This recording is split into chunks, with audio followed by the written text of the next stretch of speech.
Ang sabi ni Martin Luther King Jr., darkness cannot drive out darkness. Only light can do that.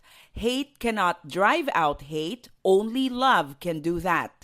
Ano nga ba ang pwede nating gawin para higit na lumaganap ang pag-ibig kaysa galit sa tahanan natin, sa opisina o sa ating lipunan? Magtanim tayo ng pag-ibig. Magandang araw, ako si Maloy Malibiran sa Lumbides para sa Pro Tips, partner mo sa inspiradong trabaho at negosyong umaasenso. Let us all love one loving deed at a time.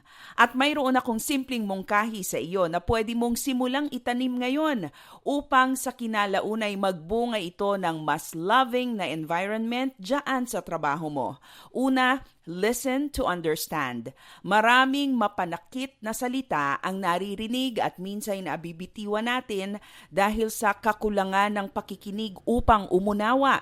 If you practice listening first to understand where others are coming from, mas mababawasan ang pagiging mapanghusga ng marami. Makinig ng may pangunawa.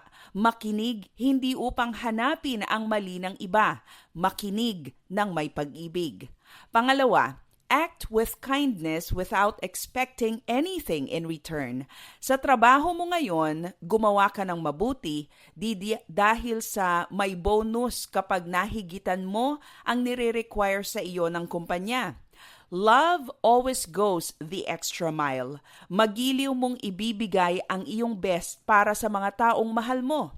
If you love your work, at thankful ka sa trabahong ibinigay sa iyo ng Diyos, work and act with kindness to the people around you. At pangatlo, receive God's love and pass it on. Ang sabi sa 1 John chapter 4 verse 19, we love because He first loved us. Hindi mo maibibigay ang wala sa iyo. If you want to grow into becoming a more loving person, tanggapin mo muna ang pag-ibig ng Diyos para sa iyo.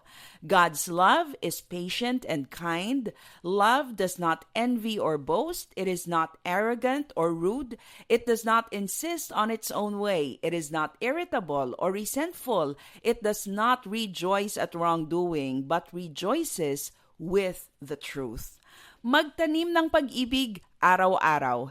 Listen with understanding, act with kindness, and pass on to others the love that you receive from God. Para sa Pro Tips, ako si Maloy Malibiran sa Lumbides. Be a blessing in the workplace today.